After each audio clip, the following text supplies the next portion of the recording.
This video and the rest of my basic Audiotool series of videos are aimed at the complete music beginner and will take you through the steps you need to know to create your very first song.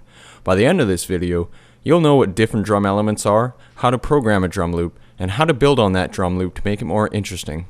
I can't stress enough that anyone can make music. You don't need to have any musical training or know how to play an instrument, because I'll show you everything you need to understand. From there, you can practice and experiment, and in no time at all, you'll find yourself making tracks and showing your friends. So without further delay, let's get started in on how to make your very first drum beat. When you first open Audiotool, you'll have only one device in your device work area. This device is where you will route all your instruments and modules in order to receive sound. This is achieved by patching different devices together with virtual cables. I'll get into this more later, but for now all you need to know is to start working on a song, you need to drag a device into your project. To do this, simply drag one of the many icons on the right hand side into your track and it will automatically connect to the output box. In this particular video, I'm only going to focus on one of the devices, called the Machinist. It's located in the top right hand corner of the device selection menu.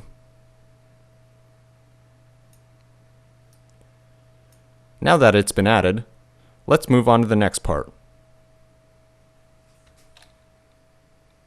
Before we can do anything with the Machinist, we first have to select drum sounds we like and add them into it.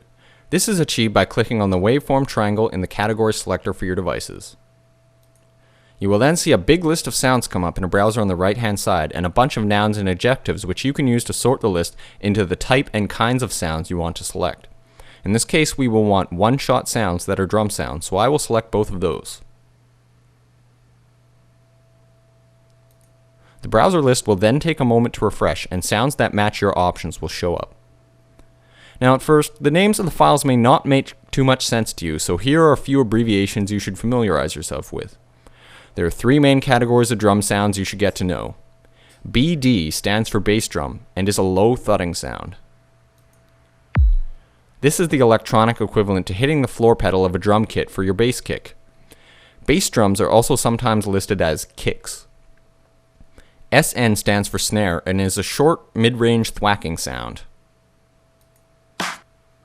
Similar to this is CP, which stands for clap, and it's used for the same purpose. HH stands for hi-hat and means either closed hat, which is short and stabby, or an open hat, which is more long and drawn out. You can think of a closed hat as an open hat cut really short.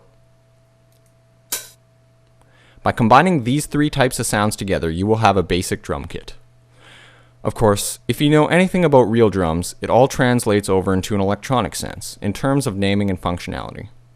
So now that you know that, you can have an easier time reading the names of some of your drum sounds. The first thing you'll want is a kick, so I'll look for one I like. You can preview the drum sound inside the list by clicking in the small circular arrow beside its name.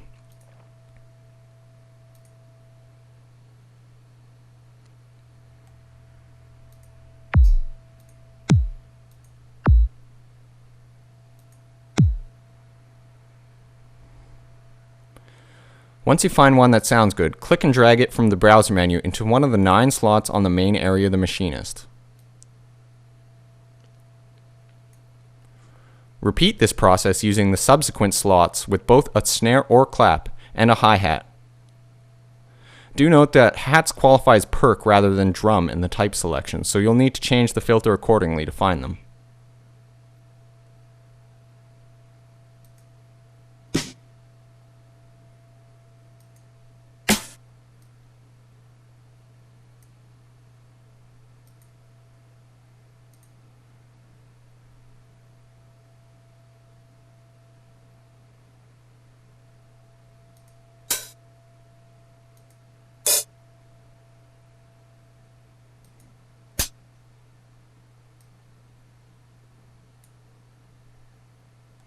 There we go.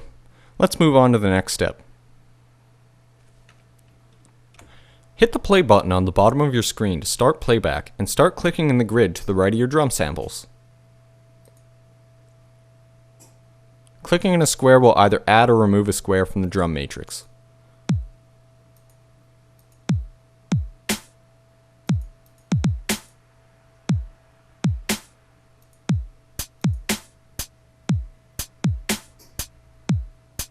More importantly, every lit up square will play a sound as the loop moves from left to right.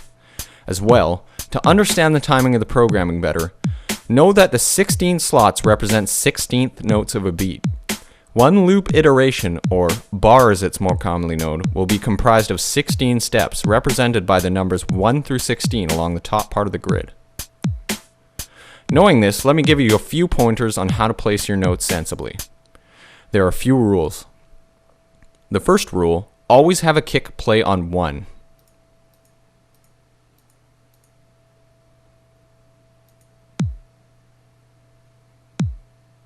This is important because it denotes the beginning of the loop.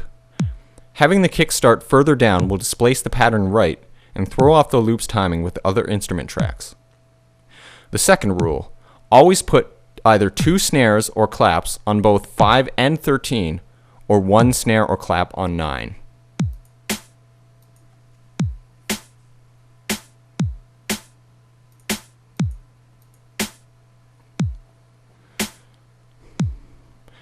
Though you can add further notes, just as long as you keep the core snares there.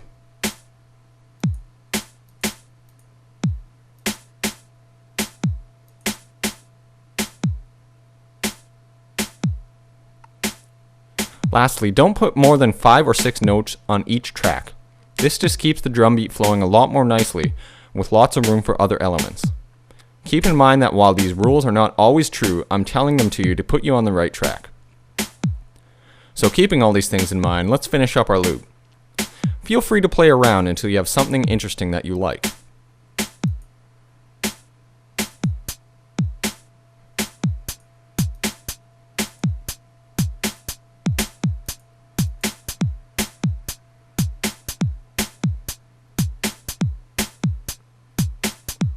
Once you have your first pattern complete, you will notice that it only loops through the same thing over and over again. Which brings me to the next step, the playlist.